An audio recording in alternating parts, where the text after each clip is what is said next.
வாழிய செந்தமிழ், வாழ்க நற்றமிழர், வாழிய பாரதமணி திருநாடு. பாரதமணி திருநாடு நேயர்கள் அனைவருக்கும் வணக்கம். ஒரு பெரிய விஷயமான சின்ன விஷயத்தை குறித்து பார்க்கவிருக்கிறோம். தேர்தல்களில் அரசியல் கட்சிகளை பாதிக்கும் பெரிய விஷயம் இந்த சின்ன விஷயம். ஆம், கட்சிகளுக்கும் வேட்பாளர்களுக்கும் வழங்கப்படும் சின்னத்தை தான் குறிப்பிடுகிறேன். வேட்பாளர் யார் என்பதை விட அவர் போட்டியிடும் சின்னமே வாக்காளர்களால் பிரதானமாக பார்க்கப்படுகிறது. அரசியல் கட்சிகளும் தங்கள் சின்னங்களை மக்கள் மனதில் பதிய வைக்கத்தான் பெருமுயற்சி எடுக்கின்றன. அந்த காலத்தில் படித்தவர்கள் குறைவாக இருந்த பாரத நாட்டில் மட்டுமல்ல, அமெரிக்க ஐக்கிய நாடுகளிலும் சின்னங்கள் சிறப்பு பெற்றன. அங்கு குடியரசுக் கட்சி யானை சின்னத்திலும் ஜனநாயக கட்சி கழுதை சின்னத்திலும் போட்டியிடுகின்றன. நமது பாரத நாட்டுக்கு வருவோம். பாரத நாட்டில் பிரதான தேசிய கட்சிகள் மற்றும் தமிழகத்தில் பிரதான மாநில கட்சிகள் அவை பெற்ற சின்னங்களையும் அவை மாறிய வரலாற்றையும் சிறிது பார்ப்போம். தேசிய கட்சியான காங்கிரஸ் முதல் தேர்தலான 1952 மக்களவைத் தேர்தல் முதல் அது இரண்டாக பிளவுபட்ட 1969 ஆண்டு வரை பூட்டிய இரட்டை காளை மாடுகள் சின்னத்தையே தனது சின்னமாக கொண்டிருந்தது. ஜனாதிபதி பதவிக்கு கட்சியின் அதிகாரப்பூர்வ வேட்பாளராக திரு நீலம் சஞ்சீவி ரெட்டியை அறிவித்துவிட்டு பின் தன் சார்பில் சுயேட்சை வேட்பாளராக போட்டியிட்ட திரு வி கிரியை மனசாட்சிப்படி ஆதரிக்க கேட்டுக்கொண்டதால் கட்சி கட்டுப்பாட்டை மீறியதற்காக காங்கிரஸில் இருந்து விலக்கப்பட்டார் அப்போதைய பிரதமர் திருமதி இந்திரா காந்தி. அதைத் தொடர்ந்து காங்கிரஸ் பெருந்தலைவர் காமராஜர், நிஜலிங்கப்பா, மொரார்ஜி தேசாய் ஆகியோரை கொண்ட ஸ்தாபன காங்கிரஸாகவும் இந்திரா காங்கிரஸாகவும் இரண்டாக பிளவுபட்டது. அதைத் தொடர்ந்து இரட்டை காளை மாடு சின்னம் முடக்கப்பட்டு ஸ்தாபன காங்கிரஸுக்கு ராட்டை சுற்றும் பெண் சின்னமும் இந்திரா காங்கிரஸிற்கு பசுங்கன்றும் சின்னமும் வழங்கப்பட்டன. 1975 திருமதி இந்திரா காந்தி பிறப்பித்த நெருக்கடி நிலை பிரகடனத்துக்கு பின் 1977 நடந்த மக்களவைத் தேர்தலில் ஜனதா கட்சி வெற்றி பெற திருமதி இந்திரா காந்தி பதவி இழந்தார். அதைத் தொடர்ந்து 1978 இந்திரா காங்கிரஸ் மற்றும் அர்ஸ் காங்கிரஸ் எனப்படும் காங்கிரஸ் சோஷலிஸ்ட் என இரு கட்சிகளாக மீண்டும் பிளவுபட்டது.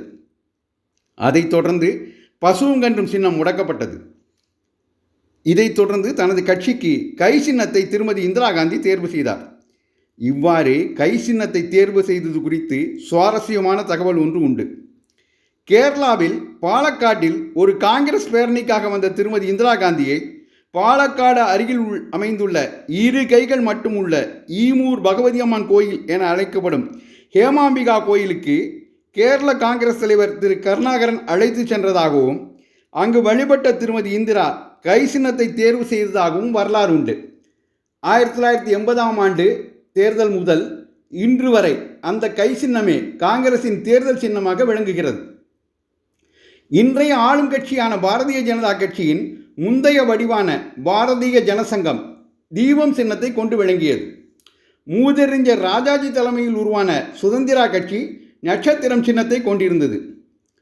நெருக்கடி நிலையை தொடர்ந்து ஸ்தாபன காங்கிரஸ் திரு ஜார்ஜ் பெர்னாண்டஸ் தலைமையில் அமைந்த சம்யுக்த சோஷலிஸ்ட் கட்சி, திரு சரண் சிங் தலைமையிலான பாரதிய லோக்தள், பாரதிய ஜனசங்கம், திரு ஜெகஜீவன் ராம் தலைமையிலான ஜனநாயக காங்கிரஸ் ஆகியவை இணைந்து திரு ஜெயபிரகாஷ் நாராயணன் தலைமையில் உருவான ஜனதா கட்சி ஏருளவன் சின்னத்தை பெற்றது.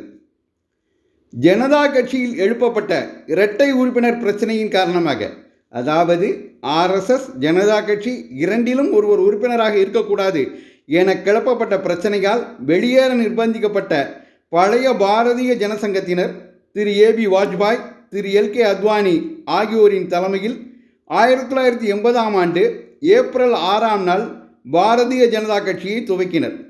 அக்கட்சி தாமரையை தனது சின்னமாக தேர்ந்தெடுத்தது. அதுவே இன்று வரை பாரதிய ஜனதா கட்சியின் சின்னமாக விளங்குகிறது. 1925 டிசம்பர் 26 துவக்கப்பட்ட இந்திய கம்யூனிஸ்ட் கட்சி கதிரறிவாள் சுத்தியல் சின்னத்தை ஆரம்ப தேர்தல் காலங்களில் கொண்டிருந்தது.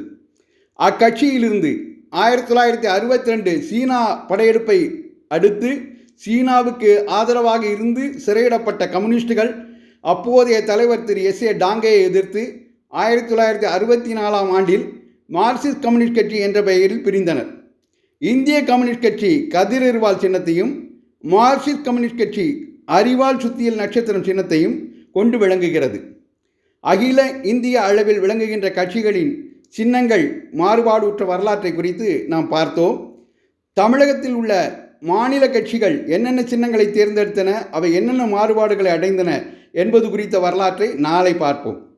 நன்றி, வணக்கம். வந்தே மாதரம். வளர்க பாரதம். ஜெய் ஹிந்த்.